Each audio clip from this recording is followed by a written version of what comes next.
ಆಕಾಶವಾಣಿ ಮಂಗಳೂರು ಕಿಸಾನ್ ವಾಣಿ ಕಾರ್ಯಕ್ರಮ.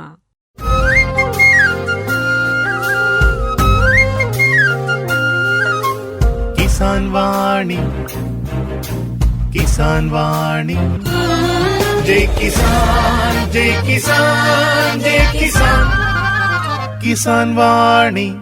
ಈ ಕಾರ್ಯಕ್ರಮದ ಪ್ರಾಯೋಜಕರು ಕೃಷಿ ಹಾಗೂ ರೈತ ಕಲ್ಯಾಣ ಸಚಿವಾಲಯ, ಭಾರತ ಸರ್ಕಾರ. ಪ್ರಧಾನಮಂತ್ರಿ ಕಿಸಾನ್ ಮಾನ್ಧನ್ ಯೋಜನೆ ಸಿಗುವುದು ಪೆನ್ಷನ್ನ ಆಸರೆಯು, ಆಗದು ನಿರಾಸರೆ ಇನ್ನು. ಸಿಗುವುದು ಸಂತಸದ ಕ್ಷಣವು, ಕಳೆಯುವುದು ಸುಖದಿಂದ ವೃದ್ಧಾಪ್ಯ ರಕ್ಷಿತ ಆಗುವ ಅನ್ನದಾತ ಸುರಕ್ಷಿತ ಆಗುವ ಅನ್ನದಾತ. ಪ್ರಧಾನಮಂತ್ರಿ ಕಿಸಾನ್ ಮಾನ್ಧನ್ ಯೋಜನೆಯಿಂದ ಲಘು ಮತ್ತು ಸಣ್ಣ ಹಿಡುವಳಿದಾರ ರೈತರ ಭವಿಷ್ಯವಾಗುತ್ತೆ ಸುರಕ್ಷಿತ. 60 ವರ್ಷ ವಯಸ್ಸಾದ ನಂತರ 3,000 ರೂಪಾಯಿಗಳ ಮಾಸಿಕ ಪೆನ್ಷನ್ ಖಚಿತ. 55ರಿಂದ 200 ರೂಪಾಯಿಗಳ ಮಾಸಿಕ ಶುಲ್ಕ ನೀಡಿ 18ರಿಂದ 40 ವರ್ಷ ತನಕ ರೈತರು ಪ್ರವೇಶಿಸಬಹುದು. ಈ ಅಂಶದಾನ ಯೋಜನೆಯಲ್ಲಿ ಸರ್ಕಾರ ನೀಡುತ್ತದೆ ಸಮಪಾಲು ಕೊಡುಗೆ. ಎಲ್ಲ ರೈತ ಬಾಂಧವರು ಈ ಸೇವೆಯ ಪ್ರಯೋಜನಕ್ಕಾಗಿ ಜನಸೇವಾ ಕೇಂದ್ರಕ್ಕೆ ಹೋಗಿ ಉಚಿತವಾಗಿ ತಮ್ಮ ಹೆಸರನ್ನು ನೋಂದಾಯಿಸಿಕೊಳ್ಳಿ. ಪ್ರಧಾನಮಂತ್ರಿ ಕಿಸಾನ್ ಮಾನ್ಧನ್ ಯೋಜನೆ ಅನ್ನದಾತರ ಪರಿಶ್ರಮಕ್ಕಾಗಿ ಈಗ, ಪೆನ್ಷನ್ನಿಂದ ಅವರ ಮನೆ ಸುರಕ್ಷಿತ. ಕೃಷಿ ಮತ್ತು ರೈತ ಕಲ್ಯಾಣ ಖಾತೆ, ಭಾರತ ಸರ್ಕಾರದ ವತಿಯಿಂದ ಜನಹಿತಕ್ಕಾಗಿ ಜಾರಿ. ಪ್ರಿಯ ಕೇಳುಗರಿಗೆಲ್ಲ ನಮಸ್ಕಾರ. ಇಂದಿನ ಕಿಸಾನ್ ವಾಣಿ ಕಾರ್ಯಕ್ರಮದಲ್ಲಿ ಬೆಳ್ತಂಗಡಿ ತಾಲೂಕು ಇಂದಬೆಟ್ಟುವಿನ ಸಂಜೀವ ಗೌಡ ಅವರ ಸಾವಯವ ತರಕಾರಿ ಕೃಷಿ ಅನುಭವ ಕುರಿತು ಸಂದರ್ಶನ ಕೇಳುವಿರಿ. ಸಂದರ್ಶಕರು ಗಾಯತ್ರಿ ಎಂ. ಸಾವಯವ ತರಕಾರಿ ಕೃಷಿಯಲ್ಲಿ ತೊಡಗಿ ಯಶಸ್ಸನ್ನು ಕಂಡಿರುವ ಕೃಷಿಕರಾದ ಬೆಳ್ತಂಗಡಿ ತಾಲೂಕು ಇಂದಬೆಟ್ಟುವಿನ ಸಂಜೀವ ಗೌಡ ಅವರು ಇವತ್ತು ನಮ್ಮ ಜೊತೆಗಿದ್ದಾರೆ. ತಮ್ಮ ಕೃಷಿಯ ಅನುಭವಗಳನ್ನು ನಮ್ಮ ಕೇಳುಗರ ಜೊತೆ ಹಂಚಿಕೊಳ್ಳಲಿಕ್ಕಿದ್ದಾರೆ. ನಮಸ್ತೆ ಸರ್. ನಮಸ್ತೆ. ಹೇಗೆ ನೀವು ಈ ತರಕಾರಿ ಕೃಷಿಗೆ ಬಂದ್ರಿ? ಯಾವ ರೀತಿ ನೀವು ಬಂದಿರುವಂಥದ್ದು? ಹೇಗೆ ಇದರ ಬಗ್ಗೆ ನಿಮಗೆ ಆಸಕ್ತಿ ಹುಟ್ಟಿರುವುದು? ನಾನು ಸಾಧಾರಣ ಒಂದು 15 ವರ್ಷದ ಮೊದಲು ನಾನು ಮೇಸ್ತ್ರಿ ಕೆಲಸ ಮಾಡಿಕೊಂಡಿದ್ದೆ, ಗಾರೆ ಕೆಲಸ ಎಲ್ಲ. ಹಾಗೆ ನನಗೆ ಅದರಲ್ಲಿ ಒಳ್ಳೆ, ನನ್ನ ಒಟ್ಟಿಗೆ ಒಂದು 10-20 ಜನ ಕೆಲಸಕ್ಕೆಲ್ಲ ಇದ್ದರು. ಅಂದರೆ ನಾನು ಘಟ್ಟದ ಮೇಲೆ ಕೆಲಸ ಮಾಡ್ತಾಯಿದ್ದೆ. ಹಾಗೆ ಅಲ್ಲಿ ಇರುವಾಗ ಅವಾಗೆಲ್ಲ ಮಕ್ಕಳೆಲ್ಲ ಸಣ್ಣದಾಗಿದ್ದರು, ಮನೆಯಲ್ಲಿ ಅಷ್ಟು ಆದಾಯ ಇರಲಿಲ್ಲ. ನಾವು ಹೊರಗೆ ದುಡಿದು ಎಲ್ಲ ಇದು ಮಾಡ್ತಿದ್ದೆವು. ಆವಾಗ ನಮಗೆ ವಯಸ್ಸಾದ ಹಾಗೆ ನನ್ನಷ್ಟಿಗೆ ನಾನು ಯೋಚನೆ ಮಾಡಿದೆ, ನಾವು ಇನ್ನು ಮುಂದಕ್ಕೆ ನಾವಲ್ಲಿ ಏನು ಮಾಡ್ಬೋದು, ಇದೇ ರೀತಿ ನಾವು ಹೊರಗೆ ಹೋಗಿ ದುಡಿದು ಮುಂದಕ್ಕೆ ನಮಗೆ, ನಮ್ಮಲ್ಲಿ ಭೂಮಿ ಇದೆ, ಜಾಗ ಇದೆ, ತಂದೆ ತಾಯಿ ಜಾಗ ಮಾಡಿಕೊಟ್ಟಿದ್ದಾರೆ, ಅದರಲ್ಲಿ ನಾವು ಸುಮ್ಮನೆ ಜಾಗ ಖಾಲಿ ಬಿಟ್ಟರೆ ಏನು ಪ್ರಯೋಜನ ಅಂತೇಳಿ ನನ್ನಷ್ಟಿಗೆ ನಾನು ಯೋಚನೆ ಬಂದಾಗ ನಾನು ಅಡಿಕೆ ಗಿಡ ನೆಡಲಿಕ್ಕೆ ಶುರು ಮಾಡಿ ಆಮೇಲೆ 1 ವರ್ಷದ ನಂತರ ಸ್ವಲ್ಪ ತರಕಾರಿ ಎಲ್ಲ ಬೆಳೀಲಿಕ್ಕೆ ಸ್ಟಾರ್ಟ್ ಮಾಡಿದೆ. ಮೊದಲು ತಂದೆ ತಾಯಿ ಎಲ್ಲ ಬೆಳೀತಾಯಿದ್ರು ಮನೆ ಖರ್ಚಿಗೆಲ್ಲ. ಹಾಗೆ ಏನು ಮಾಡಿದೆ ನಾನು, ನಮಗೆ ಬೇಕು ಸ್ವಲ್ಪ ಖರ್ಚಿಗೆ, ಅಂದರೆ ಬೇರೆ ನಮ್ಮ ಸ್ವಂತ ಖರ್ಚಿಗೆ ಇರಲಿ ಅಂಥೇಳಿ, ಅಂದರೆ ಸುಲಭದಲ್ಲಿ ಆದಾಯ ಬರುವಂಥದ್ದು ತರಕಾರಿಯಲ್ಲಿ. ಅಂದರೆ ನಮಗೆ ಒಂದು 2 ತಿಂಗಳಲ್ಲಿ ನಮಗೆ ಆದಾಯ ಸಿಗ್ತದೆ. ಇದಾದರೆ ನಾವು ಅಡಿಕೆ ಗಿಡ ಇಟ್ಟರೆ ನಾವು ಒಂದು 5-6 ವರ್ಷ ಕಾಯಬೇಕು. ಹಾಗಾಗಿ ನಾನೇನು ಮಾಡಿದೆ, ತರಕಾರಿ ಬೆಳೀಲಿಕ್ಕೆ ಪ್ರಾರಂಭ ಮಾಡಿ ಆವಾಗ ನನಗೆ ಅದರಲ್ಲಿ ಒಳ್ಳೆಯ ಆದಾಯ ಬಂತು. ಈಗ ನೀವು ಎಷ್ಟು ವರ್ಷಗಳಿಂದ ಈ ತರಕಾರಿ ಬೆಳೆ ಬೆಳೀತಾ ಇದ್ದೀರಿ? 15 ವರ್ಷದಿಂದ ಬೆಳೀತಾ ಇದ್ದೇನೆ. ಈಗ ನಿಮ್ಮ ಎಷ್ಟು ಜಾಗದಲ್ಲಿ ನೀವೀಗ ತರಕಾರಿ ಬೆಳೆಯುವಂಥದ್ದು? ನಾನು 1 ಎಕರೆ ಜಾಗವನ್ನು ಅದಕ್ಕೆ ಆಗಿ ಸೀಮಿತ ಬಿಟ್ಟಿದ್ದೇನೆ. ನಮ್ಮಲ್ಲಿ ಒಂದು 6 ಎಕರೆ ಜಾಗ ಇದೆ. 5 ಎಕರೆ ಜಾಗವನ್ನು ತೋಟ ಮಾಡಿದ್ದೇನೆ, 1 ಎಕರೆ ಜಾಗವನ್ನು ಅದಕ್ಕೆ ಆಗಿ ಬಿಟ್ಟಿದ್ದೇನೆ. ಈಗ ನೀವು ನಿಮ್ಮ ತರಕಾರಿ ಕೃಷಿಯನ್ನು ಯಾವ ಜಾಗದಲ್ಲಿ ಮಾಡಿರುವಂಥದ್ದು? ಅಂದರೆ ಗದ್ದೆ ಏನಾದರೂ ಇದೆಯಾ? ಗದ್ದೆಯಲ್ಲಿ ಮಾಡಿದ್ದೀರಾ? ಯಾವ ರೀತಿ? ಇಲ್ಲ, ನಮಗೆ ಗುಡ್ಡ ಜಾಗ, ಗದ್ದೆ ಅಂತೇಳಿ ಇಲ್ಲ. ನಮಗೆ ಗುಡ್ಡ ಜಾಗ, ಸ್ವಲ್ಪ ಸಣ್ಣ ಸಮತಟ್ಟಿದ್ದಂಥ ಜಾಗ ಇತ್ತು. ಅದರಲ್ಲಿ ಅಡಿಕೆ ಗಿಡ ಇಟ್ಟು ಆವಾಗ ಅದರಲ್ಲಿ ಸಣ್ಣ ಪುಟ್ಟ ಸ್ವಲ್ಪ ತರಕಾರಿ ಮಾಡ್ತಾಯಿದ್ದು. ಈಗ ಏನಾಗಿದೆ ಅಂತ ಹೇಳಿದ್ರೆ, ಸ್ವಲ್ಪ ಎತ್ತರ ಜಾಗ ಇದೆ, ಅದನ್ನು JCP ಎಲ್ಲ ತಂದು ಅದನ್ನು ಸ್ವಲ್ಪ ಸಮತಟ್ಟು ಮಾಡಿ ಅದರಲ್ಲಿ ಈಗ ನಾವು ಕೃಷಿ ಮಾಡ್ತಾಯಿದ್ದೇವೆ. ಈಗ ತರಕಾರಿ ಅದಕ್ಕೆ ಅಂತಲೇ ನಾನು ಬಿಟ್ಟಿದ್ದೇನೆ. ಅಂದರೆ ಎತ್ತರ ಜಾಗ, ಅಂದರೆ ಅಲ್ಲಿಂದ ಮೇಲೆ ನೀರು ಹೋಗಿ, ಅಂದರೆ ನೀರು ಮಳೆಗಾಲದಲ್ಲಿ ನೀರು ಬಸ್ತು ಹೋಗುವ ರೀತಿಯಲ್ಲಿ ಮಾಡಿ ಎಲ್ಲ ಇದು ಮಾಡಿದ್ದೇವೆ. ಈಗ ಗುಡ್ಡದ ಬದಿಗಳಲ್ಲಿ ತರಕಾರಿ ಮಾಡುವಂಥದ್ದು ಬಹಳ ಕಡಿಮೆ ಅಲ್ವಾ? ಅಲ್ಲಿ ಯಾವ ರೀತಿ ನೀವು ಮಾಡಿರುವಂಥದ್ದು? ಅಂದರೆ ಮೊದಲಿಗೆ ನೀವು ಯಾವ ರೀತಿ ಅದನ್ನು ತಯಾರು ಮಾಡಿರುವಂಥದ್ದು ಭೂಮಿಯನ್ನೆಲ್ಲ? ಅದನ್ನು ನಾನು ಏನು ಮಾಡಿದೆ ಅಂತ ಹೇಳಿದರೆ, ಮರಗಳೆಲ್ಲ ಇದ್ದು JCP ತಂದು ಮರಗಳನ್ನೆಲ್ಲ ತೆಗೆದು, ಮೊದಲು ನಾವು ಕೈಯಲ್ಲೇ ಎಲ್ಲ ಕೆಲಸ ಮಾಡ್ತಿದ್ದೇವೆ. ಈಗೆಲ್ಲ ಮೆಷಿನರಿ ಬಂದಿದೆ. ಈಗ ಅದರಿಂದಾಗಿ ಎಲ್ಲ ಪೂರ JCP ತಂದು ಅದನ್ನೆಲ್ಲ ಮರದ ಕುತ್ತಿಗಳನ್ನೆಲ್ಲ ತೆಗೆದು ಅದನ್ನು ಎಲ್ಲ ಇಳಿಜಾರು ಥರ ಮಾಡಿ ಮಣ್ಣು ಲೂಸ್ ಮಾಡಿ ಅದರಲ್ಲಿ ನಾವೀಗ ಕೃಷಿ ಮಾಡ್ತಾಯಿದ್ದೇವೆ. ಈಗ ಏನೆಲ್ಲ ಬೆಳಿತೀರಿ ನೀವು? ಯಾವ ತರಕಾರಿಗಳನ್ನ ಬೆಳಿ? ಈಗ ನಾನು ಸದ್ಯ ಮಟ್ಟಿಗೆ ಬೆಂಡೆ ಬೆಳಿತೇವೆ, ಬಿಳಿ ಬೆಂಡೆ ನಮ್ಮ ಊರಿದ್ದು. ಆಮೇಲೆ ಬದನೆ ಬೆಳಿತೇವೆ. ಅಲಸಂಡೆ ಮತ್ತು ಸಾಂಬಾರು ಸೌತೆ, ಮಳೆಗಾಲದಲ್ಲಿ ಮುಳ್ಳು ಸೌತೆ ಬೆಳಿತೇವೆ, ಮತ್ತು ತೊಂಡೆ ಮಾಡ್ತೇವೆ. ಅಂದರೆ ತೊಂಡೆ ಎಲ್ಲ ಮಾರ್ಕೆಟಿಗೆ ಕೊಡೋದಿಲ್ಲ, ಈ ಮನೆ ಖರ್ಚಿಗೆ ಅಂದರೆ ಅಲ್ಲಿ ಅಕ್ಕಪಕ್ಕದವರಿಗೆಲ್ಲ ಕೊಡ್ತಾ ಇದ್ದೇವೆ. ಅದಕ್ಕೆ ದುಡ್ಡು ತಗೊಳ್ಳೋದಿಲ್ಲ ನಾವು. ಬಾಕಿದ್ದನ್ನೆಲ್ಲ ನಮಗೆ ಹೆಚ್ಚುವರಿ ಅದನ್ನೆಲ್ಲ ನಾವು ಮಾರ್ಕೆಟಿಗೆ ಕೊಡ್ತಾ ಇದ್ದೇವೆ. ಈಗ ಮೊದಲಿಗೆ ನೀವು ಗಿಡ ತರಕಾರಿಗಳನ್ನೆಲ್ಲ ಮಾಡುವಾಗ ಯಾವ ರೀತಿ ತಯಾರಿ ಮಾಡುವಂಥ ಬೀಜ ಎಲ್ಲಿಂದ ನೀವು ಸಂಘಟಿಸುವಂಥದ್ದು, ಬೀಜವನ್ನು ಯಾವ ರೀತಿ ಮೊಳಕೆ ಬರಿಸುವಂಥ ಕ್ರಮಗಳು, ಅದೆಲ್ಲ ಯಾವ ರೀತಿ ಮಾಡುವಂಥದ್ದು? ನಾನು ಮೊದಲು ಬೀಜಗಳನ್ನ ನಾನು ಫಸ್ಟಿಗೆ ನಮಗೆ ಇದು ಮಾಡುವಾಗ, ತರಕಾರಿ ಸ್ಟಾರ್ಟ್ ಮಾಡುವಾಗ ಬೇರೆಯವರ ಕೈಯಿಂದ ತಗೊಂಡು ಬಂದೆ. ಬಂದು ಅದರಲ್ಲೇ ನಾನು ಬೀಜವನ್ನು ನಮಗೆ ಬೇಕಾದಾಗೆ ಅಂದರೆ ಒಳ್ಳೆ ಕ್ವಾಲಿಟಿಯನ್ನು ನೋಡಿಕೊಂಡು ಅದರಲ್ಲೇ ಬೀಜಗಳನ್ನ ಎಲ್ಲ ರೆಡಿ ಮಾಡ್ತೇವೆ. ನಾವು ಅಂಗಡಿಯಿಂದ ತರೋದಿಲ್ಲ ಬೀಜ, ನಾವೇ ನಮಗೆ ಬೇಕಾದಂಥ ಒಳ್ಳೆ ಅದರಲ್ಲಿ ಇಳುವರಿ ಬರುವಂಥ ಇದನ್ನು ನೋಡಿಕೊಂಡು, ಒಳ್ಳೆ ಸೈಜ್ ಬರ್ತದೆ ಅಂಥ ಇದನ್ನೇ ನಾವು ನೋಡಿಕೊಂಡು ಅದನ್ನು ನಾವು ಬೀಜ ರೆಡಿ ಮಾಡ್ತೇವೆ. ಮತ್ತು ಅದರಲ್ಲಿ ಮೊಳಕೆ ಬರೆಸಲಿಕ್ಕೆ ಅಂತೇಳಿ ಈಗ ಬೇಸಿಗೆಯಲ್ಲಿ ಹೇಗೆ ಹಾಕಿದರೂ ಬರ್ತದೆ, ಮಳೆಗಾಲಕ್ಕೆ ಬರುವುದಿಲ್ಲ. ಮಳೆಗಾಲಕ್ಕೆ ಬೀಜಗಳೆಲ್ಲ ಹಾಳಾಗ್ತವೆ. ಅದು ಎಷ್ಟು ನಾವು ಜಾಗ್ರತೆ ಮಾಡಿದರೂ ಕೊಂಡೆಗೆ ಸಾಲು ಮಾಡಿ ಹಾಕಿದರೆ ಬೀಜ ಬರೋದಿಲ್ಲ. ಅದಕ್ಕೆ ಏನು ಮಾಡ್ತೇವೆ, ಒಂದು ಟ್ರೈ ಅಂತೇಳಿ ಸಿಗ್ತದೆ. ಈಗ ಟ್ರೈ ಅಥವಾ ನಮ್ಮ ವೇಸ್ಟೇಜ್ ಗ್ಲಾಸುಗಳು, ಬೀಜಾಂತರ ಗ್ಲಾಸ್ ಇದ್ದಾವೆ. ಈಗ ಕೆಲವೆಲ್ಲ ಅದನ್ನು ಗ್ಲಾಸ್ಗಳನ್ನಲ್ಲಿ ಬಿಸಾಡ್ತಾರೆ. ಆ ಗ್ಲಾಸನ್ನು ನಾವು ಬಿಸಾಡಿದ ಗ್ಲಾಸನ್ನು ತಂದು ಅದಕ್ಕೆ ಮಣ್ಣು ತುಂಬಿಸಿ ಅದಕ್ಕೆ ನಾವು ಬೀಜ ಹಾಕಿ ಅದರಲ್ಲಿ ಗಿಡ ಮಾಡಿ, ಅದು ಈ ಮಾಡಿನ ಸೈಡಲ್ಲಿ ನಾವು ಇಡ್ತೇವೆ. ಮಳೆಗಾಲದಲ್ಲಿ ಅದರಲ್ಲಿ ನಾವು ಗಿಡ ಮಾಡಿ ನಾವು ಅದನ್ನು ಕೊಂಡೋಗಿ ನಡ್ತೇವೆ. ಮಳೆಗಾಲದಲ್ಲಿ ನೀವು ತರಕಾರಿಗಳನ್ನು ಮಾಡಬೇಕಿದ್ರೆ ನೀವು ಅದೇ ಗಿಡಗಳನ್ನು ಯಾವಾಗ ನೀವು ತಯಾರಿ ಮಾಡುವಂಥದ್ದು? ಮಳೆಗಾಲಕ್ಕೆ ಈಗಲೇ ನಾವು ಅದನ್ನು ಗಿಡಗಳನ್ನ ಈಗಲೇ ತಯಾರು ಮಾಡಬೇಕಾಗ್ತದೆ. ಅಂದರೆ ನಮಗೆ ದೀರ್ಘಾವಧಿ ಬರುವಂಥದ್ದು ಒಂದು ಬದನೆ ಗಿಡ ನಟ್ಟರೆ ಒಂದು 2 ವರ್ಷ ನಮಗೆ ಸಿಗ್ತದೆ. ಸರಿಯಾಗಿ ನಾವು ಒಂದು ಒಳ್ಳೆಯ ಜಾಗದಲ್ಲಿ ನಟ್ಟರೆ 2 ವರ್ಷ ನಮಗೆ ಸಿಗ್ತದೆ. ಆ 2 ವರ್ಷ ಬರಬೇಕಾದ್ರೆ ನಮಗೆ ಮಾರ್ಚ್ ತಿಂಗಳಿಗೆ, ಮಾರ್ಚ್ ಫಸ್ಟಿಗೆಲ್ಲ ಬೀಜ ಹಾಕಬೇಕಾಗ್ತದೆ. ಬೀಜ ಹಾಕಿ ಮಾರ್ಚ್ ಎಂಡಿಗೆ ಆಗುವಾಗ ಗಿಡ ಬರ್ತದೆ, ಒಳ್ಳೆ ಗಿಡ ಸಿಗ್ತದೆ. ಆವಾಗ ಅದನ್ನು ಏಪ್ರಿಲ್ ತಿಂಗಳಿಗೆ ನಾವು ಅದನ್ನು ಗಿಡ ನೆಡಬೇಕು, ಮಣ್ಣಿಗೆ ನೆಡಬೇಕು. ನಟ್ಟು ಮೇ ತಿಂಗಳಾಗುವಾಗ ನಮಗೆ ಮಾರ್ಚ್ ಏಪ್ರಿಲ್ ಮೇ ಆಗುವಾಗ ನಮಗೆ ಮಳೆ ಬರ್ತದೆ. ಅವಾಗೆಲ್ಲ ಕರೆಕ್ಟ್ ಸಟ್ಟಾಗ್ತದೆ. ಅಂದರೆ ಮಳೆಗಾಲದಲ್ಲಿ ನಟ್ಟರೆ ಯಾವುದೇ ಗಿಡ ಬರೋದಿಲ್ಲ. ಬೇಸಿಗೆಯಲ್ಲೇ ನಟ್ಟರೆ, ಬೇಸಿಗೆ ಎಂಡಿಗೆ ಆಗುವಾಗ ಮಳೆ ಬರೋ ಸಮಯದ ಮೊದಲು ನಟ್ಟರೆ ನಮಗೆ ಗಿಡಗಳು ಬರ್ತವೆ. ಒಳ್ಳೆ ಬೇಕಾದಂಥ ಗಿಡಗಳನ್ನ ನಮಗೆ ಇಟ್ಕೊಳ್ಬೋದು, ಬೇಡದಿದ್ದ ಗಿಡಗಳನ್ನ ಬಿಸಾಡ್ಬೋದು, ತೆಗೆದು ಬೇರೆ ವಾಪಸ್ ಅದಕ್ಕೆ ನಡಲಿಕ್ಕಾಗ್ತದೆ. ಅದಕ್ಕಾಗಿ ನಾವು ಒಳ್ಳೆ ಇದನ್ನು ಮಳೆಗಾಲಕ್ಕೆ ಸಟ್ಟು ಮಾಡಿ ಇಡಲಿಕ್ಕೆ ಆಗ್ತದೆ. ನಾವು ಬದನೆ ಗಿಡಗಳನ್ನ ಮಳೆಗಾಲಕ್ಕೆ ನಮಗೆ ಯಾವುದಾದ್ರು ಬೇಕು, ಯಾವ ರೀತಿಯಲ್ಲಿ ಬೇಕು, ಒಳ್ಳೆ ಕ್ವಾಲಿಟಿ ಗಿಡಗಳನ್ನ ಕರೆಕ್ಟಾಗಿ ಇದು ಮಾಡಿ ಸಟ್ಟು ಮಾಡಲಿಕ್ಕೆ ಆಗ್ತದೆ. ಆವಾಗ ನಮಗೆ ಮಳೆಗಾಲದಲ್ಲಿ ಒಳ್ಳೆ ಇಳುವರಿ ಸಿಗ್ತದೆ. ಅದನ್ನೇ ನಾವು ಬೇಸಿಗೆಯಲ್ಲಿ ಕೂಡ ಮುಂದುವರಿಸ್ಕೊಂಡು ಹೋದರೆ ಅದನ್ನೇ ಅದಕ್ಕೆ ನೀರು ಹಾಕಿ ಮತ್ತು ಅದರಲ್ಲಿ ಸ್ವಲ್ಪ ಸೋತ ಕೊನೆಗಳಿರ್ತವೆ, ಅದನ್ನೆಲ್ಲ ಕಟ್ಟು ಮಾಡಿದರೆ ಮತ್ತೆ ಅದರಲ್ಲಿ ಚಿಗುರು ಬರ್ತದೆ. ಚಿಗುರು ಬಂದು ಅದಕ್ಕೆ ಗೊಬ್ಬರ ಹಾಕ್ತಾ ಇರಬೇಕು. ಗೊಬ್ಬರ ಹಾಕ್ತಾ ಇರುವಾಗ ಒಳ್ಳೆ ಚಿಗುರು ಬರ್ತದೆ, ಮತ್ತೆ ಪುಷ್ಟಿಯಾಗಿ ಬೆಳೀತದೆ ಅದು. ಈಗ ನೀವು ಬೇಸಿಗೆಯಲ್ಲಿ ನೆಡುವುದು ಅಂತ ಹೇಳಿದ್ರಿ ಮಣ್ಣಿನಲ್ಲಿ, ಆವಾಗ ಬೇಸಿಗೆಯ ತಾಪಮಾನಕ್ಕೆ ಗಿಡಗಳು ಸಾಯುವಂತ ಸಾಧ್ಯತೆಗಳಿರುವುದಿಲ್ವಾ? ಅಂದ್ರೆ ನಿರ್ವಹಣೆ ನೀವು ಯಾವ ರೀತಿ ಮಾಡುವ? ಅದನ್ನು ನಾವೀಗ ಗಿಡ ನಡುವಾಗ ಅದಕ್ಕೆ ಸ್ವಲ್ಪ ನಾವು ಈ ಅಡಿಕೆ ಸೋಗೆಯನ್ನು ಸ್ವಲ್ಪ ನೆರಳಿಗೆ, ಸ್ವಲ್ಪ ಗಿಡ ಒಂದು ಮಣ್ಣಿಗೆ ಬೇರು ಹೋಗುವ ತನಕ ನಾವು ಅದನ್ನು ಸ್ವಲ್ಪ ಜಾಗ್ರತೆ, ಮಕ್ಕಳನ್ನು ನಾವು ಯಾವ ರೀತಿ ನೋಡಿಕೊಳ್ತೇವೆ ಅದೇ ರೀತಿಯಲ್ಲಿ ನಾವು ಜಾಗ್ರತೆ ಮಾಡಬೇಕು. ಅಂದರೆ ಅದಕ್ಕೆ ನೆರಳು ಮಾಡಬೇಕು. ಆ ಗಿಡ ಬೇರು ಮಣ್ಣಿಗೆ ಹೋಗಬೇಕು. ಬೇರು ಮಣ್ಣಿಗೆ ಹೋಗುವವರೆಗೆ ನಾವು ಅದನ್ನು ಜಾಗ್ರತೆ ಮಾಡಿದರೆ ಮತ್ತೆ ಏನಾಗೋದಿಲ್ಲ. ಮತ್ತು ಯಾವ ಬಿಸಿಲು ಬಿದ್ದರೂ ಏನಾಗೋದಿಲ್ಲ. ಮತ್ತೆ ಏನಿದ್ರೂ ನೀರು ಬೇಕಾಗಿದ್ದು, ಮುಖ್ಯವಾಗಿ ನೀರು. ಅದಕ್ಕೆ ನೀರಿದ್ದರೆ ಎಲ್ಲವನ್ನೂ ಮಾಡ್ಬೋದು ನಮಗೆ. ಈಗ ಗುಡ್ಡ ಪ್ರದೇಶದಲ್ಲಿ ನೀವು ತರಕಾರಿಗಳನ್ನು ಬೆಳೆಯುವಾಗ ಅಲ್ಲಿ ತಾಪಮಾನ ಜಾಸ್ತಿ ಇರ್ತದಲ್ಲ, ಅದಕ್ಕೋಸ್ಕರ ನೀವೇನಾದರೂ ಗ್ರೀನ್ ಹೌಸ್ ಆ ಥರ ಏನಾದರೂ ಮಾಡ್ಕೊಂಡಿದ್ದೀರಾ, ಅಥವಾ ತಾಪಮಾನದಿಂದ ನಿಮ್ಮ ತರಕಾರಿಗಳನ್ನು ಯಾವ ರೀತಿ ನೀವು ಉಳಿಸ್ಕೊಳ್ತೀರಿ?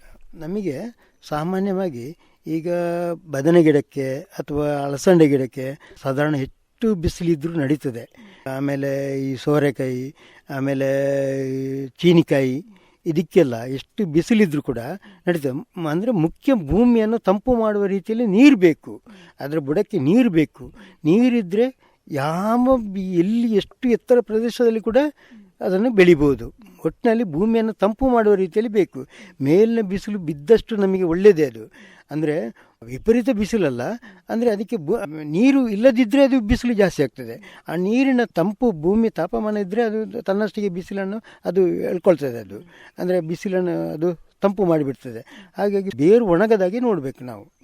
ಈಗ ನಿಮ್ಮ ತರಕಾರಿ ಕೃಷಿಗೆ ನೀವು ನೀರಿನ ನಿರ್ವಹಣೆಯಲ್ಲಿ ಯಾವ ರೀತಿ ಮಾಡುವಂಥದ್ದು? ನಾನು ಈ ನಮ್ಮಲ್ಲಿ ಈಗ ಸ್ಪ್ರೇ ಜೆಟ್ ಅಂತೇಳಿ ಬಂದಿದೆ. ಈಗ ಮೊದಲು ಬುಡಬುಡಕ್ಕೆ ಹಿಡಿತಿದ್ದು. ಈಗ ಅಂದರೆ ಈ ಬುಡಬುಡಕ್ಕೆ ಹಿಡಿದ್ರೆ ಕೆಲಸ ತುಂಬ ಹೋಗ್ತದೆ, ಯಾಕಂದರೆ ನಮಗೆ ಬೇರೆ ಬೇರೆ ಕೆಲಸ ಇರುವಾಗ. ಹಾಗಾಗಿ ನಾವೇನು ಮಾಡಿದರೆ ಸ್ಪ್ರೇ ಜೆಟ್ ಬರ್ತದೆ, ಅಂದರೆ ಈ ಮಳೆ ರೀತಿಯಲ್ಲಿ ನೀರು ಅದಕ್ಕೆ ಬೀಳ್ತದೆ, ಮೇಲಿಂದ ನೀರು. ಆ ರೀತಿಯಲ್ಲಿ ನಾವು ಅದನ್ನು ಸ್ಪ್ರೇ ಜೆಟ್ ಹಾಕಿ ಇದು ಮಾಡಿದ್ದೇವೆ. ಹಾಗೆ ನೀರಿಗಾಗಿ ಏನು ಬಾವಿ ಏನಾದರೂ ಇದೆಯಾ? ನೀರಿಗಾಗಿ ನಮ್ಮಲ್ಲಿ ಬೋರ್ವೆಲ್ ಇದೆ. ಬೋರ್ವೆಲ್ಲಲ್ಲಿ ಒಳ್ಳೆ ನೀರಿದೆ. ಈಗ 3 ಬೋರ್ವೆಲ್ ಇದೆ, 3ರಲ್ಲಿ ಒಂದಕ್ಕೆ ಮಾತ್ರ ಪಂಪ್ ಹಾಕಿದ್ದೇವೆ. ಈಗ ಬಾಕಿ 2 ಬೋರನ್ನು ಕೂಡ ಸ್ಪೇರಾಗಿ ಇಟ್ಟುಕೊಂಡಿದೆ, ಯಾಕಂತ ಹೇಳಿದರೆ ಸಂದರ್ಭ ಬರುವಾಗ ನಮಗೆ ಬೇಕಾಗ್ತದೆ ಅಂತೇಳಿ. ಹಾಗೆ ಈಗ ಬಳ್ಳಿ ತರಕಾರಿಗಳನ್ನೆಲ್ಲ ನೀವು ಯಾವ ರೀತಿ ನೆಡುವಂಥ ಕ್ರಮಗಳು, ಎಷ್ಟು ಸಮಯದವರೆಗೆ ಒಂದು ಗಿಡವನ್ನು ನೀವು ಇಟ್ಕೊಳ್ಬಹುದು, ಯಾವ ರೀತಿ? ಈಗ ಅಲಸಂಡೆ ಹಾಕಿದರೆ ನಮಗೆ 4 ತಿಂಗಳು ಅಲಸಂಡೆಯನ್ನು 4 ತಿಂಗಳು ನಾವು ಅದನ್ನು ಮಾಡಬಹುದು.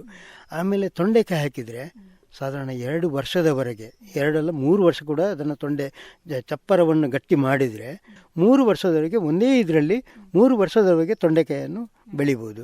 ಅಂದರೆ ನಮಗೆ ಖರ್ಚು ಕಡಿಮೆ ಆಗ್ತದೆ. ಒಮ್ಮೆ ನಾವು ಚಪ್ಪರ ಹಾಕಲಿಕ್ಕೆ ಮಾತ್ರ ಕೆಲಸ ಇರೋದು. ಆಮೇಲೆ 3 ವರ್ಷದವರೆಗೆ ಅದನ್ನು ಚಪ್ಪರವನ್ನು ಮುಟ್ಲಿಕ್ಕಿಲ್ಲ, ಅದನ್ನು ಬುಡವನ್ನು ಕೂಡ ಮುಟ್ಲಿಕ್ಕಿಲ್ಲ. ಅದಕ್ಕೆ ಬರೀ ನಾವು ಗೊಬ್ಬರ ಹಾಕ್ತಾ ನೀರು ಹಾಕ್ತಾ ಇದ್ದರೆ ಅದಷ್ಟೇ, ಬೇರೆ ಏನು ಮಾಡಬೇಕಂತ ಇಲ್ಲ. ಹಾಗೆ ಹುಲ್ಲು ಬಂದರೆ ಹುಲ್ಲು ತೆಗಿತಾ ಇರಬೇಕು. ಹಾಗೆ ಈಗ ಇದಕ್ಕಾಗಿ ನೀವು ಸಾವಯವ ಗೊಬ್ಬರಕ್ಕಾಗಿ ಏನು ದನಕರುಗಳನ್ನು ಸಾಕ್ತಾ ಇದ್ದೀರಾ, ಯಾವ ರೀತಿ? ನಮ್ಮಲ್ಲಿ 14 ದನಗಳಿದ್ದೇವೆ ಈಗ ಮನೆಯಲ್ಲಿ, ಜರ್ಸಿ ಮತ್ತು HF ದನಗಳು.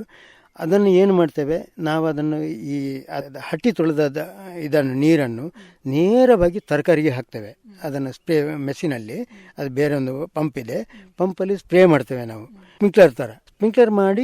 ಆವಾಗ ಅದಕ್ಕೆ ನಾವು ಕೃತಕವಾಗಿ ನಾವು ಅದಕ್ಕೆ ಗೊಬ್ಬರ ಕೊಡಬೇಕಂತ ಇಲ್ಲ, ಬರೀ ಇದೇ ಸಾಕಾಗ್ತದೆ. ದಿನಕ್ಕೆ ಒಮ್ಮೆ ಇದು ಮಾಡಿದರೆ ಆವಾಗ ಅದಕ್ಕೆ ರೋಗ ಬರೋದಕ್ಕೂ ಆಗ್ತದೆ. ಗಂಜಲದಷ್ಟು ಒಳ್ಳೆಯದು ಯಾವುದು ನಾವು ಸುಮ್ಮನೆ ನಾವು ಈ ಇದನ್ನೆಲ್ಲ ನಾವು ಅಂಗಡಿಯಿಂದ ಕೆಮಿಕಲ್ ಕೊಂಡೋಗೋದಕ್ಕಿಂತ ಗಂಜಲದಷ್ಟು ಒಳ್ಳೆಯದು ಯಾವುದೂ ಅಲ್ಲ. ಅಷ್ಟು ಒಳ್ಳೆಯದು ನಮಗೆ ಕೂಡ. ನಾವು ಕುಡಿಬೋದು ಅದನ್ನು, ಗಂಜಲವನ್ನು ನಾವು ನೇರವಾಗಿ ಕುಡಿಬೋದು. ಅದಕ್ಕೆ ಕೆಲವೆಲ್ಲ ಕುಡಿಲಿಕ್ಕೆ ಅಂಜುತ್ತಾರೆ, ಆದರೆ ಗಂಜಲ ಕುಡಿದ್ರೆ ಅಷ್ಟು ನಮಗೆ ಆರೋಗ್ಯ ಕೂಡ ಒಳ್ಳೆಯದು. ಅದೇ ರೀತಿ ತರಕಾರಿ ಕೂಡ ಅಷ್ಟು ಒಳ್ಳೆಯದದು. ಅದಕ್ಕೆ ನಾವು ಅದನ್ನು ಸ್ಪ್ರೇ ಮಾಡ್ತೇವೆ. ಸ್ಪ್ರೇ ಮಾಡಿ ಆಮೇಲೆ ಅದಕ್ಕೆ ಅಂದರೆ ಅದು ಏನಾಗ್ತದೆ, ಅದರಲ್ಲಿ ಉಪ್ಪಿನ ಅಂಶ ಇರ್ತದೆ ಅದರಲ್ಲಿ. ಅದಕ್ಕೆ ನಾವು ಏನು ಮಾಡ್ತೇವೆ, ಅದಕ್ಕೆ ಇದನ್ನು ಸ್ಪ್ರೇ ಮಾಡಿದ ಕೂಡಲೇ ಅದಕ್ಕೆ ಮತ್ತೆ ನೀರು ಅದನ್ನು ಸ್ಪ್ರೇ ಮಾಡಿ ಅದಕ್ಕೆ ಕೆಳಗೆ ಇಳಿಯುವಾಗೆ ಮಾಡ್ತೇವೆ. ಈ ಗಂಜಲವನ್ನು ನೀವು ದಿವಾಸಲು ಅದಕ್ಕೆ ಸ್ಪ್ರೇ ಮಾಡಿ? ಸಾಧಾರಣ ಹೆಚ್ಚಿನ ದಿನದಲ್ಲಿ ನಮಗೆ ಅಲ್ಲಿ ಸ್ಟಾಕ್ ಆದ ಕೂಡಲೇ ಅದನ್ನು ಸ್ಪ್ರೇ ಮಾಡ್ತೇವೆ. ಸಾಮಾನ್ಯವಾಗಿ ಡೈಲಿ ಮಾಡ್ತೇವೆ, 2 ದಿನಕ್ಕೊಮ್ಮೆ ಅಂತೂ ಗ್ಯಾರಂಟಿ ಕೊಡ್ತೇವೆ ನಾವು. ಹಾಗೆ ಈಗ ಬುಡಕ್ಕೆ ನೀವು ಗೊಬ್ಬರ ಕೊಡುವಂಥದ್ದು ಯಾವಾಗ, ಅಂದರೆ ತರಕಾರಿಗೆ ಎಷ್ಟು ಸಲ ಕೊಡಬೇಕಾಗ್ತದೆ? ನಾವು ಸಾಮಾನ್ಯವಾಗಿ ತರಕಾರಿ ಇಳುವರಿ ಬಂದ ನಂತರ ನಾವು ವಾರಕ್ಕೊಮ್ಮೆ ಸಗಣಿ ಗೊಬ್ಬರವನ್ನು ಅದನ್ನು ಒಣಗಿಸಿ ಕೊಡೋದು. ಹಸಿ ಗೊಬ್ಬರ ಯಾವತ್ತೂ ಕೂಡ ಹಸಿ ಗೊಬ್ಬರ ಹಾಕಲೇಬಾರ್ದು, ಒಣಗಿಸಿ ಕೊಡಬೇಕು. ನಾವು ಅದನ್ನು ಸಗಣಿ ಇರ್ತದೆ, ಅದು ಸಗಣಿಯನ್ನು ನಾವು ಗೊಬ್ಬರ ಗ್ಯಾಸ್ ಇದೆ ನಮ್ಮಲ್ಲಿ, ಈ ಇಟಾಚಿಯಲ್ಲಿ ತೆಗೆದು ನಾವು ಅದನ್ನು ಒಣಗಿಸಿಡ್ತೇವೆ. ಒಣಗಿಸಿಟ್ಟು ಮಳೆಗಾಲದಲ್ಲಿ ಕೂಡ ಅದಕ್ಕೆ ಟರ್ಪಲ್ ಹಾಕಿರ್ತೇವೆ, ಅಂದರೆ ಅದು ಚಂಡಿ ಆಗ್ತದೆ ಅಂತೇಳಿ. ಆಮೇಲೆ ಮಳೆಗಾಲದಲ್ಲಿ ಕೂಡ ಅದನ್ನು ಹಾಕಲಿಕ್ಕೆ ಆಗ್ತದೆ. ಒಣಗಿದ ಗೊಬ್ಬರವನ್ನೇ ನಾವು ಅದನ್ನು ಸಗಣಿ ಗೊಬ್ಬರವನ್ನು ಬಳಸಬೇಕು. ಈಗ ಬೀಜವನ್ನು ಹಾಕುವಾಗಲೇ ಕೆಲವರು ಅದು ರೋಗ ಬಾಧೆ ಬಾರದ ಹಾಗೆ ತಡೆಗಟ್ತಾರಲ್ಲ, ಅದಕ್ಕೆ ನೀವು ಯಾವ ರೀತಿ ಕ್ರಮ ಕೈಗೊಳ್ತೀರಿ? ನಾನು ಸಾಮಾನ್ಯವಾಗಿ ಬೇರೆ ಯಾವುದೇ ಒಂದು ಕೆಮಿಕಲನ್ನು ಹಾಕೋದಿಲ್ಲ. ಒಂದು ಒಳ್ಳೆ ಅದರಲ್ಲಿ ಬರುವಂಥ ಇದನ್ನೇ ನೋಡಿಕೊಂಡು ನಾವು ಅದನ್ನು ಇಟ್ಟುಕೊಳ್ತೇವೆ. ಅಂದರೆ ರೋಗ ಇಲ್ಲದ ಬೀಜವನ್ನೇ ನಾವು ಫಸ್ಟಿಗೆ ನಾವು ಅದನ್ನು ಇಟ್ಟುಕೊಳ್ತೇವೆ. ಹಾಗೆ ರೋಗ ಇಲ್ಲದೆ ಇದ್ದರೆ ಮತ್ತೆ ಅದರಲ್ಲಿ ರೋಗ ಬರೋದಿಲ್ಲ. ರೋಗ ಇದ್ದ ಗಿಡವದ್ದೇ ಇಟ್ಟರೆ ಮಾತ್ರ ರೋಗ ಬರುವಂಥದ್ದು. ರೋಗ ಇಲ್ಲದೆ ಇರುವಂಥದ್ದನ್ನು ನಾವು ಬೀಜ ಇಟ್ಟರೆ ರೋಗ ಬರೋದಿಲ್ಲ. ಬೇರೆ ಬೀಜೋಪಚಾರ ನಾವು ಬೇರೆ ಯಾವ ರೀತಿಯಲ್ಲಿ ಕೂಡ ಮಾಡೋದೇ ಇಲ್ಲ, ಇಷ್ಟವರೆಗೆ ಮಾಡಲಿಲ್ಲ ನಾನು. ಹಾಗೆ ಈಗ ಗಿಡಗಳು ಬಲಿತ ನಂತರ ಕಾಯಿಗಳಾಗುವ ಆ ಸಮಯದಲ್ಲಿ ರೋಗ ಕೀಟಗಳ ಬಾಧೆ ಹೆಚ್ಚಿರ್ತದೆ. ಅದಕ್ಕಾಗಿ ನೀವು ನಿರ್ವಹಣೆ ಯಾವ ರೀತಿ ಮಾಡುವಂಥದ್ದು? ಅದಕ್ಕೆ ಬೇವಿನ ಎಣ್ಣೆ ಅಂತೇಳಿ ಸಿಗ್ತದೆ, ಬೇವಿನ ಎಣ್ಣೆ ಅಥವಾ ಬೇವಿನ ಹಿಂಡಿ ಸಿಗ್ತದೆ. ಬೇವಿನ ಹಿಂಡಿಯನ್ನು ಅಂದರೆ ರೋಗ ಕೆಲವು ಗೆದ್ದಲಿನ ಬಾಧೆ ನಮಗೆ ಸಿಗ್ತದೆ, ಬೇಸಿಗೆಯಲ್ಲಿ ಗೆದ್ದಲಿನ ಬಾಧೆ ಹೆಚ್ಚು. ಅದಕ್ಕೆ ನಾವು ಏನು ಮಾಡ್ತೇವೆ, ಬೇವಿನ ಹಿಂಡಿಯನ್ನು ಸುತ್ತ ಹಾಕಿಬಿಡ್ತೇವೆ. ಸ್ವಲ್ಪ ಒಂದು 100-150 ಗ್ರಾಮ್ನಷ್ಟು ಒಂದೊಂದು ಬುಡಕ್ಕೆ ಹಾಕಿಬಿಡ್ತೇವೆ. ಆವಾಗ ಗೆದ್ದಲಿನ ಕಾಟ ಕಡಿಮೆ ಆಗ್ತದೆ. ಅದರಲ್ಲಿ ಎಣ್ಣೆ ಅಂಶ ಇದೆ ಅದರಲ್ಲಿ, ಈ ಬೇವಿನ ಹಿಂಡಿಯಲ್ಲಿ, ಅದು ಸ್ವಲ್ಪ ಇದಾಗ್ತದೆ. ಮತ್ತು ಅದರಲ್ಲಿ ಬೇವಿನ ಎಣ್ಣೆಯನ್ನು ಸ್ಪ್ರೇ ಮಾಡ್ತೇವೆ ನಾವು. ಬೇವಿನ ಎಣ್ಣೆಯನ್ನು ಸ್ಪ್ರೇ ಮಾಡಿದರೆ ಸಾಧಾರಣ ಹುಳ ಬಾಧೆ ಕೂಡ ಆ ಕೈಗೆ ಬರೋದಿಲ್ಲ. ಅಂದರೆ ಬೇವಿನ ಎಣ್ಣೆ ಕಹಿಗೆ ಅದು ಯಾವುದೇ ರೋಗಗಳು ಬರೋದಿಲ್ಲ. ಅಂದರೆ ಬೇವಿನ ಎಣ್ಣೆಗೆ ಏನಾದರೂ ಮಿಶ್ರ ಮಾಡಿ ನೀವು ಮಾಡುವಂಥದ್ದು ಯಾವ ರೀತಿ? ಸ್ವಲ್ಪ ನಾವು ಪಿನೈಲನ್ನು ಸ್ವಲ್ಪ ಅಂದರೆ ಸ್ಮೆಲ್ಲಿಗೆ ಸ್ವಲ್ಪ ಹಾಕಬೇಕು, ಜಾಸ್ತಿ ಹಾಕಬಾರ್ದು. ಜಾಸ್ತಿ ಹಾಕಿದರೆ ಅದು ಸುಟ್ಟೋಗ್ತದೆ. ಅದಕ್ಕೆ ಮಿಕ್ಸ್ ಮಾಡಿ ಆಮೇಲೆ ಗಂಜಳ 1 ಲೀಟ್ರ್ ನೀರಿಗೆ 10 ಲೀಟ್ರ್ ನೀರು ಹಾಕಬೇಕು. 1 ಲೀಟ್ರ್ ಗಂಜಳಕ್ಕೆ 10 ಲೀಟ್ರ್ ನೀರು ಮಾಡಿ ಇದಕ್ಕೆ ಸ್ಪ್ರೇ ಮಾಡಬೇಕು. ಸ್ಪ್ರೇ ಮಾಡಿದರೆ ಅದು ಒಳ್ಳೆಯ ರೀತಿಯಲ್ಲಿ ಯಾವುದೇ ಒಂದು ನಮಗೆ ನಮ್ಮ ಆರೋಗ್ಯ ಕೂಡ ಒಳ್ಳೆಯದು, ರೋಗ ಕೂಡ ಬರೋದಿಲ್ಲ ಅದಕ್ಕೆ. ಈಗ ನೀವಿಷ್ಟು ತರಕಾರಿಗಳನ್ನು ಬೆಳೆದು ಇದಕ್ಕಾಗಿ ಮಾರಾಟ ಎಲ್ಲ ಯಾವ ರೀತಿ ಮಾಡುವಂಥದ್ದು? ಈಗ ಮಾರಾಟ ಅಂತ ಹೇಳಿದರೆ ನಮಗೆ ಮೊದಲೊಂದು 2-3 ಅಂಗಡಿ ಇತ್ತು, ಅಲ್ಲಿ ನಾವು ಪರ್ಮನೆಂಟಾಗಿ ಮಾಡಿದ್ವಿ. ಈಗ ನಮಗೆ ಬೆಳ್ತಂಗಡಿಯಲ್ಲಿ ಶ್ರೀದೇವಿ ವೆಜಿಟೇಬಲ್ ಅಂಗಡಿ ಅಂತೇಳಿ ಇದೆ. ನಾವು ಅಲ್ಲಿಗೆ ಕೇಶವಗೌಡರು ಅವರಲ್ಲಿ ನಾವು ಕೊಡ್ತೇವೆ. ಅಲ್ಲಿ ಕೊಟ್ಟ ಕೂಡಲೇ ಅವರು ಏನು ಮಾಡಿದ್ದಾರೆ, ಅವರು ಕೂಡ ಜನಗಳಲ್ಲಿ ಎಲ್ಲರಿಗೂ ಕೂಡ ಸ್ವಲ್ಪ ಪ್ರಚಾರಗಳನ್ನ ಮಾಡಿದ್ದಾರೆ. ಆವಾಗ ಅಲ್ಲಿ ಏನು ಮಾಡಿದರು, ತರಕಾರಿ ಇದು ಯಾರ್ದು ಇಂಥವ್ರದ್ದು ಅಂತೇಳಿ ಅವರೇ ಹೇಳ್ತಾರೆ, ಇಂಥವ್ರದ್ದು. ಆವಾಗಲ್ಲಿ ನಮಗೆ ತರಕಾರಿ ಕೊಂಡದ ಕೂಡಲೇ ನಮಗೆ ಅರ್ಧ ಗಂಟೆಯಲ್ಲಿ ಎಷ್ಟು ತರಕಾರಿ ಕೊಂಡದ ಕೂಡಲೇ ಮುಕ್ಕಾಲು ಗಂಟೆಯಲ್ಲಿ ತರಕಾರಿ ಖಾಲಿ ಆಗ್ತದೆ. ನಾವು ಬೆಳಗಿನ ಜಾವದಲ್ಲಿ ಒಂದು 9 ಗಂಟೆ ಒಳಗೆ ನಾವು ಅಲ್ಲಿ ಕೊಂಡೋಗ್ತೇವೆ. ಫ್ರೆಶ್ ತರಕಾರಿ ಕೂಡ ಜನಗಳಿಗೆ ಸಿಗ್ತದೆ. 10-10:30 ಗಂಟೆಗೆ ತರಕಾರಿ ಎಲ್ಲ ಖಾಲಿ ಆಗ್ತದೆ. ಆವಾಗ ನಮಗೆ ಕೂಡ ಲಾಭ ಆಗ್ತದೆ, ಅಂಗಡಿಯವರಿಗೆ ಕೂಡ ಲಾಭ ಆಗ್ತದೆ, ಜನಗಳಿಗೆ ಕೂಡ ಒಳ್ಳೆಯ ತರಕಾರಿ ಸಿಗ್ತದೆ. ನೀವೀಗ ಮಾಡುವಂತಹ ತರಕಾರಿ ಕೃಷಿಯಲ್ಲಿ ಎಷ್ಟು ಆದಾಯ ಗಳಿಸ್ತೀರಿ? ಅಂದರೆ ಸಾಮಾನ್ಯವಾಗಿ ನನಗೊಂದು ತಿಂಗಳಿಗೆ ನಾನೊಂದು ಖುಷಿಯಲ್ಲಿದ್ದೇನೆ, ಎಲ್ಲ ಖರ್ಚು ವೆಚ್ಚ ಹೋಗಿ ನನಗೊಂದು 50,000 ಉಳಿತದೆ. ಹಾಗಾಗಿ ಒಳ್ಳೆ ನೆಮ್ಮದಿಯಲ್ಲಿದ್ದೇನೆ ನಾನು. ಇದನ್ನು ತರಕಾರಿ ಕೃಷಿಯಲ್ಲಿ ಮಾಡಿದರೆ ಒಳ್ಳೆ ಆದಾಯ ಸಿಗ್ತದೆ. ಅಂದರೆ ಶ್ರಮ ಅಂತ ಹೇಳಿದರೆ ಬೆಳಗ್ಗೆ ಎದ್ದು ನಾವು 5:30 ಗಂಟೆಗೆ ಅದರ ಬುಡಕ್ಕೆ ಹೋಗ್ತೇವೆ. 5:30 ಗಂಟೆಯಿಂದ 9 ಗಂಟೆವರೆಗೆ ನಾವು ಅದರಲ್ಲೇ ಇರ್ತೇವೆ. ಅದರಿಂದ ಬಂದು ಚಹಾ ಕುಡಿದು ಎಲ್ಲ ಮಾಡಿಕೊಂಡು ಆಮೇಲೆ ಮತ್ತೆ ಬಿಸಿಲು ಆದಾಗ ಸ್ವಲ್ಪ ಕಡಿಮೆ ಅಲ್ಲಿಗೆ ಹೋಗೋದಿಲ್ಲ. ಅಂದರೆ ಬಿಸಿಲು ಆದಾಗ ನಾವು ತರಕಾರಿಯ ಬುಡಕ್ಕೆ ಹೋಗಲೇಬಾರ್ದು, ಯಾಕೆಂದರೆ ಅದು ಸ್ವಲ್ಪ ಬಾಡಿ ಇರ್ತೇವೆ. ನಾವು ಹೋದ ಕೂಡಲೇ ಅದು ಏನಾಗ್ತದೆ, ನಮ್ಮ ಹೀಟು ಕೂಡ ಅದಕ್ಕೆ ತಾಗ್ತದೆ, ಆವಾಗ ಮೇಲಿನ ಹೀಟು ಕೂಡ ಅದಕ್ಕೆ, ಆವಾಗ ಅದು ಏನಾಗ್ತದೆ ಮತ್ತು ಕೂಡ ಅದಕ್ಕೆ ನಾವು ಅದಕ್ಕೆ ಕೈಯ ತಾಗಿ ಎಲ್ಲ ಮಾಡಿದರೆ ಅದು ಅಲ್ಲಿಗೆ ಬಾಡಿ ಹೋಗ್ತದೆ. ಅದಕ್ಕೆ ನಾವು ಅದನ್ನು ಬಿಸಿಲಿನ ಟೈಮಲ್ಲಿ ಅದನ್ನು ನಾವು ಮುಟ್ಟಲೇಬಾರ್ದು. ಕೆಲಸ ಮಾಡಬೇಕಾದ್ರೆ 4 ಗಂಟೆಯ ನಂತರ, ಯಾಕಂದರೆ ನಮ್ಮ ಇಲ್ಲಿ ಬಿಸಿಲಿನ ಹೀಟ್ ಜಾಸ್ತಿ ಇರ್ತದೆ. ಹಾಗಾಗಿ ನಾವು ಅದರ ನಂತರವೇ ಅದನ್ನು ಇದು ಮಾಡಬೇಕು. ಬಿಸಿಲಿನ ಟೈಮಲ್ಲಿ ಯಾವುದೇ ಕಾರಣಕ್ಕೂ ತರಕಾರಿ ಗಿಡಗಳನ್ನ ಮುಟ್ಟಲೇಬಾರ್ದು. ಈಗ ನೀವು ಇಷ್ಟೆಲ್ಲ ಕೃಷಿಗಳನ್ನು ಮಾಡುವಾಗ ಮನೆಯವರ ಸಹಕಾರ ಯಾವ ರೀತಿ ಇರುವಂಥದ್ದು? ಈಗ ಫಸ್ಟಿಗೆ ಮಕ್ಕಳೆಲ್ಲ ಸಣ್ಣದಾಗಿದ್ದರು, ಆವಾಗ ಅವರಿಗೆಲ್ಲ ಅದರ ಅನುಭವ ಇರಲಿಲ್ಲ. ನಾನು ಅವರನ್ನೆಲ್ಲ ಬಂದು ಶಾಲೆಗೆ ಹೋಗುವಾಗ ಬನ್ನಿ ಮಾಡುವ, ಕೆಲಸ ಮಾಡುವ, ನಮ್ಮೊಟ್ಟಿಗೆ ಬನ್ನಿ, ಮುಂದಕ್ಕೆ ನಿಮಗೆ ಒಳ್ಳೆಯದಾಗ್ತದೆ ಅಂತೇಳಿ ಎಲ್ಲ ಕರೆದುಕೊಂಡು ಬಂದು ಈಗ ಅವರಿಗೆ ಕೂಡ ಟ್ರೈನಿಂಗ್ ಆಗಿದೆ. ಈಗ ಅವರು ಕೂಡ ನನ್ನ ಕೆಲಸವನ್ನು ಸ್ವಲ್ಪ ನನಗೆ ಕಡಿಮೆ ಆಗಿದೆ. ಈಗ ಕೆಲಸ ಹೆಚ್ಚಾಗಿ ಅವರೇ ಕೆಲಸ ಮಾಡ್ತಾರೆ. ಈಗೆಲ್ಲ ಸ್ವಲ್ಪ ಬೇರೆ ಬೇರೆ ಕೆಲಸದಲ್ಲಿದ್ದಾರೆ. ಆದರೂ ಕೂಡ ಬಿಡುವಿನ ಸಮಯದಲ್ಲಿ ಅಲ್ಲಿಂದ ಕೆಲಸ ರಜೆಯಲ್ಲಿ ಬಂದರೂ ಕೂಡ ಮನೆಯಲ್ಲಿ ಫಸ್ಟಿಗೆ ಹೋಗಿ ತರಕಾರಿ ಏನು ಮಾಡಿದ್ದಾರೆ ಅಂತೇಳಿ ನೋಡಿಕೊಂಡು ಅದರ ಕೆಲಸವನ್ನೇ ಮಾಡ್ತಾರೆ ಅವರು. ಸರ್, ಇವತ್ತಿನ ಯುವ ಜನಾಂಗಕ್ಕೆ ನೀವು ಕೃಷಿಯ ಬಗ್ಗೆ ಏನು ಸಲಹೆ ಕೊಡಲಿಕ್ಕೆ ಇಷ್ಟಪಡ್ತೀರಿ? ಈಗಿನ ಇದರಲ್ಲಿ ನೋಡಿ, ಆದಷ್ಟು ಮಕ್ಕಳು ಕೃಷಿಯ ಬಗ್ಗೆನೇ ಇದನ್ನು ಮಾಡಬೇಕು. ಯಾಕಂತೇಳಿದರೆ ನಮಗೆ ಕೆಲವು ಸಮಯದಲ್ಲಿ ನೋಡಿ, ಈಗ ಒಂದು 5-6 ವರ್ಷದ ಮೊದಲೊಂದು ಕೊರೋನಾ ಸಮಯ ಬಂತು. ಆ ಸಮಯದಲ್ಲಿ ನಮಗೆ ಎಲ್ಲ ಕಂಪನಿಗಳನ್ನೆಲ್ಲ ಬಂದು ಮಾಡಿ ಕೆಲಸವೇ ಇಲ್ಲ. ಆವಾಗ ಇಲ್ಲಿ ಮನೆಯಲ್ಲಿ ಕೂತ್ಕೊಳ್ಳುವಂಥ ಪರಿಸ್ಥಿತಿ ಬಂತು. ಆ ಕೂತ್ಕೊಳ್ಳುವಂಥ ಪರಿಸ್ಥಿತಿಯಲ್ಲಿ ನಮಗಿಲ್ಲಿ ಬೇರೆ ಜೀವನಕ್ಕೆ ಏನಾದರೂ ಏನು ಮಾಡಲಿಕ್ಕೆ ಸಾಧ್ಯ ಇಲ್ಲ. ಆವಾಗ ಇಲ್ಲಿ ಮನೆಯಲ್ಲಿ ಬಂದು ಕೂತ್ಕೊಂಡು ನಾವೊಂದು ತರಕಾರಿ ಅಥವಾ ಇನ್ನೊಂದು ಮಾಡ್ಬೋದಿತ್ತು. ಮತ್ತು ಯಾವಾಗ ನಾವು ಮಣ್ಣಲ್ಲಿ ಚಪ್ಪಲಿ ಹಾಕದೆ ನಾವು ತಿರುಗಾಡ್ತೇವ ಅಷ್ಟು ನಮಗೆ ಆರೋಗ್ಯ ಒಳ್ಳೆಯದು. BP ಇರೋದಿಲ್ಲ, ಶುಗರ್ ಇರೋದಿಲ್ಲ, ಯಾವುದಿಲ್ಲ. ಅಂದರೆ ಮಣ್ಣಿನ ಇದನ್ನು ಇಡೀ ನಮ್ಮ ಬೇಡದ ವಸ್ತುಗಳನ್ನ ನಮ್ಮ ಮಣ್ಣು ತಗೊಳ್ತದೆ, ಆ ಒಳ್ಳೆಯ ವಸ್ತುಗಳನ್ನ ನಮಗೆ ಶರೀರಕ್ಕೆ ಕೊಡ್ತದೆ. ಆವಾಗ ನಮಗೆ ಎಲ್ಲ ಆರೋಗ್ಯ ಕೂಡ ಎಲ್ಲ BP ಶುಗರ್ ಆಗಲಿ ಎಲ್ಲ ರಕ್ತ ಒತ್ತಡ ಎಲ್ಲ ಕಡಿಮೆ ಆಗ್ತದೆ. ಮಣ್ಣಲ್ಲಿ ಇರುವಂಥ ಗುಣಗಳು ನಮ್ಮಲ್ಲಿ ಯಾವ ಡಾಕ್ಟ್ರಲ್ಲಿ ಕೂಡ ಇಲ್ಲ. ನಾವು ಸುಮ್ಮನೆ ನಾವು ಮೆಡಿಸಿನ್ ಅದೆಲ್ಲದು ಮಾಡ್ತೇವೆ. ಮಣ್ಣಲ್ಲಿ ಅಷ್ಟು ಗುಣ. ನಮ್ಮ ಮಕ್ಕಳನ್ನು ಆದಷ್ಟು ಸಣ್ಣ ಮಕ್ಕಳನ್ನು ಮಣ್ಣಿಗೆ ಆಟ ಆಡಲಿಕ್ಕೆ ಬಿಡಬೇಕು. ಮಣ್ಣಿಗೆ ಆಟ ಆಡಿದರೆ ಅದರಷ್ಟು ಇರುವಂಥದ್ದು. ನಾವೇನು ಹೇಳ್ತೇವೆ ಮಣ್ಣಲ್ಲಿ ಆಡಬಾರ್ದು ಹಾಗೆ ಅಂತೇಳಿ. ಮಣ್ಣಲ್ಲಿ ಆಡಿದಷ್ಟು, ಯಾಕಂದರೆ ನಾವು ಸಣ್ಣದಿರುವಾಗಲೇ ನಮ್ಮ ತಂದೆ ತಾಯಿ ಎಲ್ಲ ಮಣ್ಣಲ್ಲೇ ಆಟ ಆಡಲಿಕ್ಕೆ ಬಿಟ್ಟದ್ದು. ಹಾಗಾಗಿ ನಮಗೆ ಆರೋಗ್ಯದಲ್ಲಿದ್ದೇವೆ. ಈಗ 55 ವರ್ಷ ಆದರೂ ಕೂಡ ಮಣ್ಣಲ್ಲೇ ನಾವು ಇದು ಮಾಡ್ತೇವೆ. ಮಣ್ಣಲ್ಲಿ ದೇವರದಿಂದ ಆರೋಗ್ಯ, ಒಳ್ಳೆ ಆರೋಗ್ಯ ಇದೆ, ನಮಗೆ ಏನು ತೊಂದರೆ ಆಗಲಿಲ್ಲ. ಹಾಗಿರುವಾಗ ಮಕ್ಕಳನ್ನು ಆದಷ್ಟು ಮಣ್ಣಿಗೆ ಬಿಡಬೇಕು. ಮಣ್ಣಲ್ಲಿ ಇದು ಮಾಡಿದರೆ ಆ ಮಣ್ಣಿನ ವಸ್ತುಗಳು ನಮಗೆ ಸಿಗ್ತದೆ, ಆರೋಗ್ಯಕ್ಕೆ ಸಿಗ್ತದೆ. ಇಲ್ಲದಿದ್ದರೆ ಎಲ್ಲ ಸುಮ್ಮನೆ ನಾವು ಈಗಿನ ಎಲ್ಲ ಬಂದಿದೆ ಸಿಮೆಂಟ್ ಯುಗಗಳೆಲ್ಲ, ಅದರಲ್ಲಿ ಏನಿಲ್ಲ, ನಮ್ಮ ಆರೋಗ್ಯ ಹಾಳಾಗಿ ಹೋಗ್ತದೆ. ನೀವು ಮಣ್ಣಲ್ಲಿ ಒಂದು ಅರ್ಧ ಗಂಟೆ ಕೂತ್ಕೊಳ್ಳಿ ಮಣ್ಣಿನ ನೆಲದಲ್ಲಿ, ಅದರಷ್ಟು ಒಳ್ಳೆಯದು ಬೇರೆ ಯಾವುದರಲ್ಲಿ ಇಲ್ಲ. ಸಿಮೆಂಟ್ ನೆಲದಲ್ಲಿ ಸಿಗೋದಿಲ್ಲ. ಅಲ್ಲಿ ಹೀಟು, ಭೂಮಿ, ಗಾಳಿ ನಮಗೆ ಸಿಗೋದಿಲ್ಲ. ಮಣ್ಣಿನಲ್ಲಿ ಇದ್ದಷ್ಟು ತಂಪು ಬೇರೆ ಯಾವುದರಲ್ಲಿ ಕೂಡ ಇಲ್ಲ. ಅಷ್ಟು ನಮಗೆ ಒಳ್ಳೆಯದು. ಒಳ್ಳೆಯದು ಸರ್, ಒಳ್ಳೆ ಮಾತನ್ನು ಹೇಳಿದ್ದೀರಿ.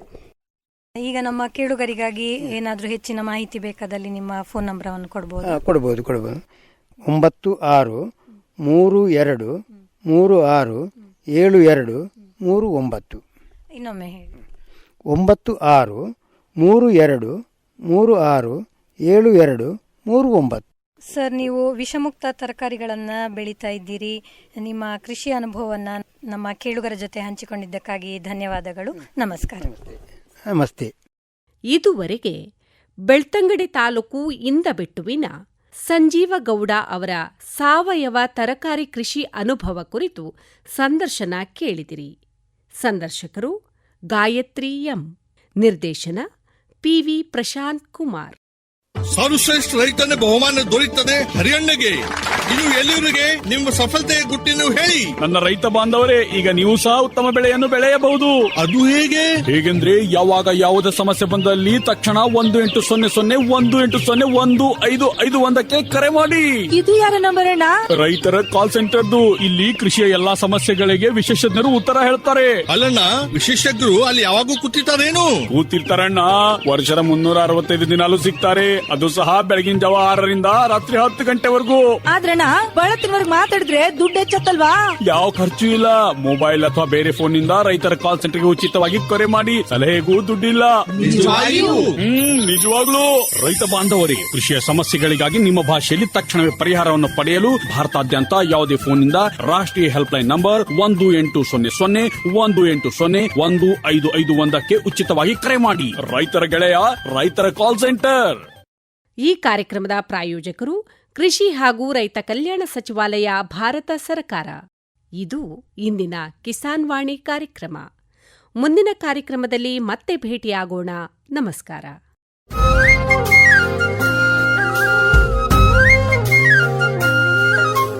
ಕಿಸಾನ್ ವಾಣಿ, ಕಿಸಾನ್ ವಾಣಿ. ಜೈ ಕಿಸಾನ್, ಜೈ ಕಿಸಾನ್, ಜೈ ಕಿಸಾನ್. ಕಿಸಾನ್ ವಾಣಿ.